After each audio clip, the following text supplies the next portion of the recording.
Good morning, students. Today we are dealing about the rehabilitation.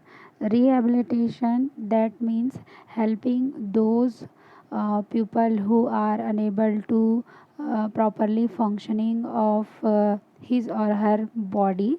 Either it can be provided by the medically, either it can be provided by the community-based rehabilitations.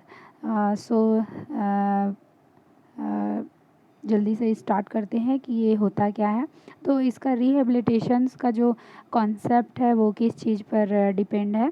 वो एक है concept of rehabilitation, that means the simple meaning अगर हम बोलें अगर rehabilitation का, तो यही होता है कि rehabilitation is restoring of normal life by retaining medical treatment after illness of impairment. अगर किसी भी टाइप की इम्पेयरमेंट होती है बॉडी में, तो हम उस उनकी बॉडी के प्रॉपर फंक्शनिंग को वापस उनके सेम पहले जैसे फंक्शनिंग में उसको हम वापस लाते हैं। लेकिन हम उसको कैसे कैसे वापस ला सकते हैं? Either it can be provided through the medical treatments के थ्रू हो सकता है। ठीक है, तो ये हमारा एक बेसिक कॉन्सेप्ट पर निर्भर करता है कि हम किस टाइप की रिहेबिलिटेशन सर्विसेज प्रोवाइड कर रहे हैं किसी भी इल पर्सन्स को।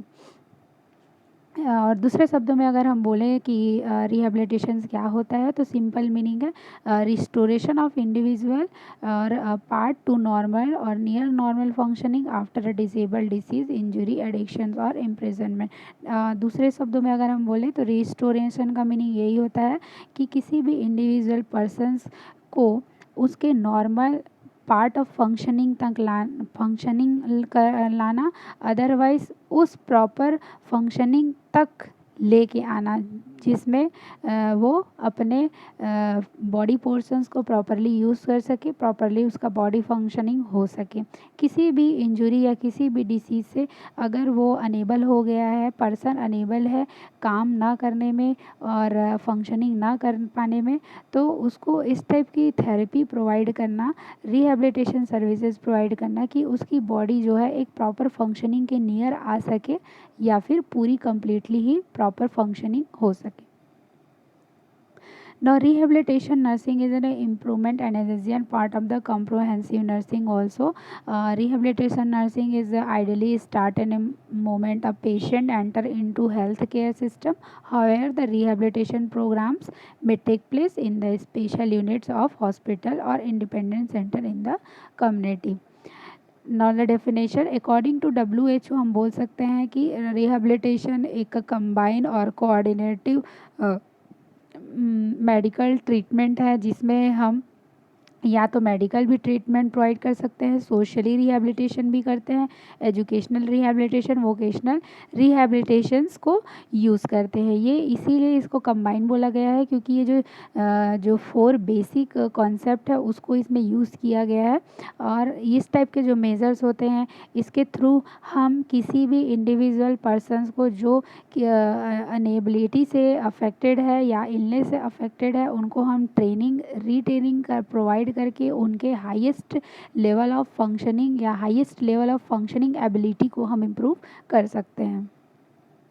Rehabilitation is also a process of restoring the pupil to useful functioning in physical, mental, social, economical, vocational areas of their lives.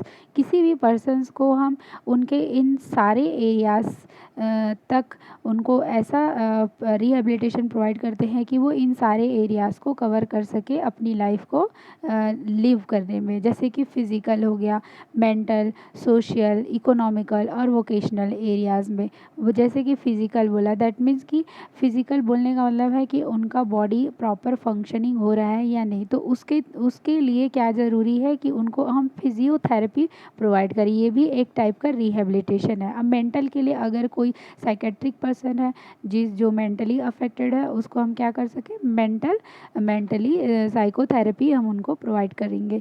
Socially में जैसे कि कोई पर्सन अगर सोसाइटी में रहने के लिए बहुत ज़्यादा डरा हुआ है, एंजाइटी है या लोग उसको एक्सेप्ट नहीं कर रहे हैं, तो हम उनको क्या करेंगे, सोशली थेरेपी प्रोवाइड करेंगे। इसमें क्या होगा कि एक कम्युनिटी हेल्थ नर्स वहाँ पे जाके क्या करेगी, लोगों को वहाँ पे सोशल थेरेपी प्रोवाइड करेगी एज वेल एज उस पर्सन्स को भी। ताकि क्या हो सके, वो पर्सन भी उस सोसाइटी को अडॉप्ट कर सके और सोसाइटी के पर्सन भी उनको अडॉप्ट कर सके। तो इस टाइप के जितने भी एरियाज़ हैं वोकेशनल और इकोनॉमिक एरियाज़, वहाँ पर भी हम इस रिहैबिलिटेशन प्रोसेस को प्रोसीड कराते हैं ताकि एक इंडिविजुअल पर्सन इन सारे एरियाज़ में प्रॉपरली फंक्शनिंग कर पाए।